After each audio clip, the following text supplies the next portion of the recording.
आज हम बात करेंगे ड्राई माउथ के बारे में। Dry mouth also known as xerostomia, वो कंडीशन है जब आपके मुंह में ड्राइनेस फील होती है और नॉर्मली माउथ आपका हाइड्रेटेड रहता है, वेट रहता है सलाइवा की वजह से।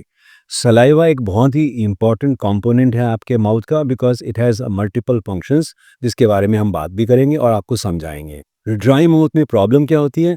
ड्राई माउथ की वजह से पेशेंट फील्स अनकंफर्टेबल, मुंह में एक अनप्लेजेंट सेंसेशन होती है, कभी कभी मुंह में दर्द भी हो सकता है और उसके ऊपर काफ़ी हेल्थ इम्पैक्ट भी हो सकता है, जिसके बारे में हम चर्चा करेंगे।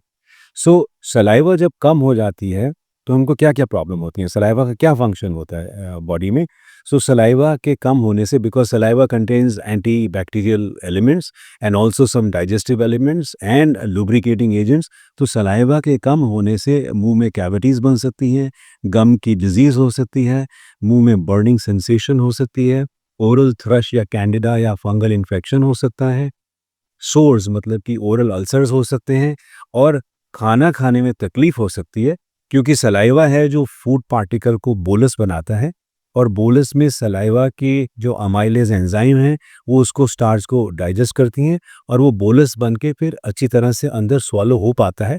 In the absence of saliva food particle remains dry और वो बोलस बनने में और स्वॉलो करने में तकलीफ हो सकती है। तो कम सलाइवा होने से या ड्राई माउथ होने से डाइजेशन में भी फ़र्क पड़ता है, क्योंकि अमाइलेज जो सलाइवा में होता है वो स्टार्च को डाइजेस्ट करता है और बोलस प्रोडक्शन और बोलस को passing it backwards for swallowing, उसमें भी असर करता है। तो ड्राई माउथ मैं मानता हूँ कभी कभी किसी को भी हो सकता है, अगर आपने ज़्यादा एक्सरसाइज की हो या कुछ कम पानी पिया हो या आप सडनली कोई एंग्जाइटी का अटैक आया हो, तो थोड़े दौरान के लिए या कुछ मिनट के लिए आपका माउथ ड्राई हो सकता है।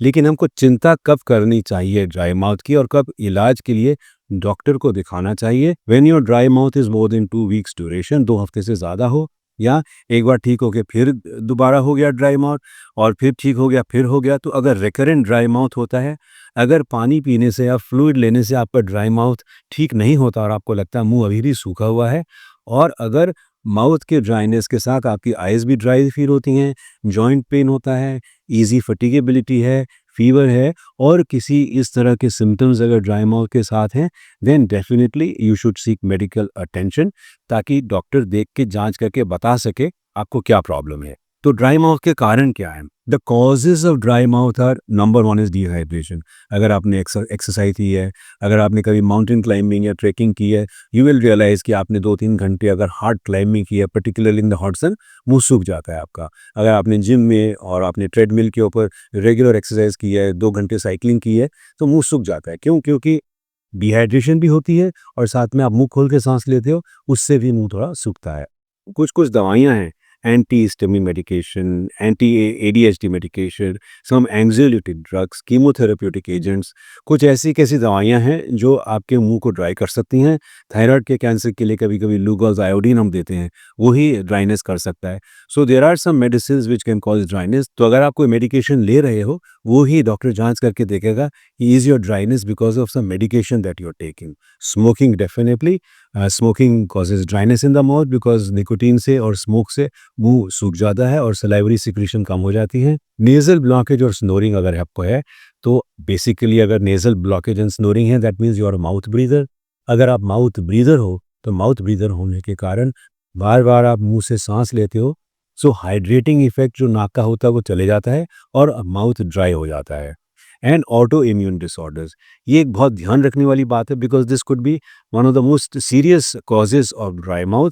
अगर आपको योगन सिंड्रोम है, जिसमें salivary secretion auto immune disorder की वजह से कम हो जाती हैं, and these auto immune disorders can sometimes be associated with other auto immune conditions including rheumatoid arthritis. तो ये जांच करना भी ज़रूरी है कि अगर आपके माउथ में ओवरऑल ड्राइनेस है, तो are you suffering from some serious medical illness, वो डॉक्टर जांच करके ज़रूर आपको बताएंगे। अगर आपका माउथ ड्राई रहता है और वो परसिस्टेंट है या रिकरेंट है और आप डॉक्टर के पास गए, तो डेफिनेटली वो एक बार एग्जामिन करेंगे, आपके सलाइवरी ग्लैंड्स को देखेंगे, ओरल कैविटी को चेक करेंगे, आपको कैविटीज़ हैं कि नहीं, अगर आपको कोई डेंटल इन्फेक्शन है कि नहीं, तो डॉक्टर आपके चेक करेंगे डेंटल इन्फेक्शन है कि नहीं, केरीज़ है कि नहीं, कोई गम की डिज़ीज़ है कि नहीं, कोई लोकल कॉज़ है कि नहीं आपके ड्राई माउथ का, बैड ब्रेथ या हैलिटोसिस है कि नहीं, ये सब चीज़ें डॉक्टर चेक करेंगे।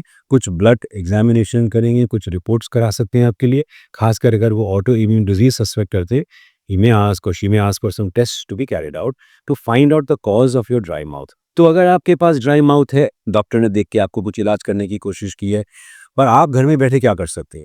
Sitting at home for a patient of dry mouth, before you decide to go to the doctor, there are some home remedies and some precautions that you can do. Number one is अगर आप smoker हो तो smoking बंद करें, because smoking से mouth आपका dry होता है। Of course we understand smoking की और भी ज़्यादा कॉम्प्लिकेशंस होती हैं, so stop smoking. Xylitol gums और लॉजेंजेस आते हैं जो ओरल सिक्रीशन को इंक्रीज़ करते हैं, जिससे आपकी ड्राइनेस एंड बैड ब्रेथ दोनों कम हो सकते हैं। अगर आप ज़्यादा कॉफ़ी पीते हो, reduce your coffee and caffeine intake, because caffeine can also dry up your mouth. अगर आपको लगता है कि रात को ड्राइनेस की वजह से आपको परेशानी होती है, तो कम से कम रात को सोने के समय कमरे में ह्यूमिडिफायर लगा के रखें, ताकि आप ठीक तरह से सांस ले पाएँ और मुंह में ड्राइनेस ना हो। कौन-कौन सी दवाइयाँ आप लेते हैं, क्योंकि कुछ दवाइयों की वजह से ड्राइनेस हो सकती है, वो डॉक्टर से ज़रूर चेक कराएँ। अगर आपका ड्राई माउथ परसिस्टेंट है और उसकी वजह से प्रॉब्लम्स हो रही हैं, there are some local medicines like saliva substitutes and sprays available, जो आप यूज़ कर सकते हो।